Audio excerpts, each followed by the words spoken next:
മുമ്പുണ്ടായിരുന്നത് രണ്ടു തരം നികുതികളാണ്. ഒന്ന് ഡയറക്റ്റ് ടാക്സ് അഥവാ പ്രത്യക്ഷ നികുതി, നേരിട്ട് സർക്കാരിന് നൽകുന്ന നികുതി. രണ്ട് ഇൻഡയറക്റ്റ് ടാക്സ് അഥവാ പരോക്ഷ നികുതി, ഇത് ഇടനിലക്കാർ വഴി നൽകുന്ന നികുതിയാണ്. ആദായ നികുതിയും കോർപ്പറേറ്റ് നികുതിയുമാണ് ഡയറക്റ്റ് ടാക്സിൽ ഉൾപ്പെട്ടിരിക്കുന്നത്. നമ്മൾ പണം കൊടുത്തു വാങ്ങുന്ന ഏതൊരു സാധനത്തിനും സേവനത്തിനുമുള്ള നികുതി ഇൻഡയറക്റ്റ് ടാക്സിൽ വരും. ഇൻഡയറക്റ്റ് ടാക്സിൽ ഉൾപ്പെട്ട വിവിധ നികുതികൾ ചേർത്താണ് GST അഥവാ ചരക്കു സേവന നികുതി കൊണ്ടുവരുന്നത്. ഇനി GSTയും നിലവിലെ സംവിധാനവും തമ്മിലുള്ള വ്യത്യാസം എന്തെന്ന് നോക്കാം. നിലവിലെ സംവിധാനം ഇങ്ങനെയാണ്.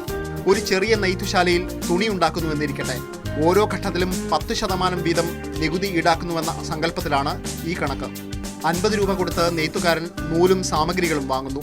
50 രൂപ ഉൽപ്പാദന നേട്ടം കൂട്ടി 100 രൂപയ്ക്ക് നെയ്ത്തുകാരൻ ഇത് വിതരണക്കാരന് വിൽക്കും. 10% ടാക്സ് ഈടാക്കി 110 രൂപയ്ക്ക് നെയ്ത്തുകാരനിൽ നിന്ന് വിതരണക്കാരൻ തുണി വാങ്ങും. വിതരണക്കാരൻ മൊത്തവിൽപ്പന്നക്കാരന് ഈ തുണി 20 രൂപ ലാഭമെടുത്ത് 130 രൂപയ്ക്ക് വിൽക്കുന്നു. അവിടെ മൊത്തവിൽപ്പന്നക്കാരൻ നൽകേണ്ട നികുതി 13 രൂപ. ഇതുകൂടി ചേർത്ത് 143 രൂപ ചെലവായ തുണി ചില്ലറ വിൽപ്പനക്കാരന് നൽകുമ്പോൾ 20 രൂപ ലാഭം ചേർത്ത് 163 രൂപയാകുന്നു. ചില്ലറ വിൽപ്പനക്കാരൻ നൽകേണ്ടത് 16 രൂപ 30 പൈസ.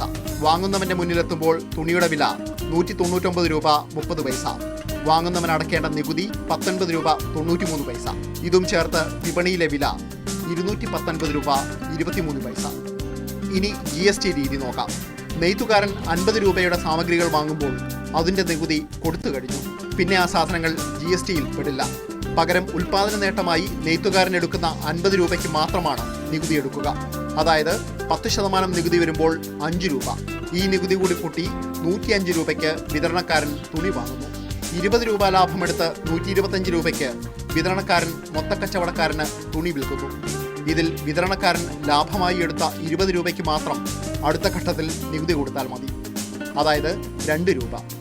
അതുകൂടി ചേർത്ത് 127 രൂപയ്ക്ക് മൊത്തക്കച്ചവടക്കാരൻ തുണി വാങ്ങുന്നു.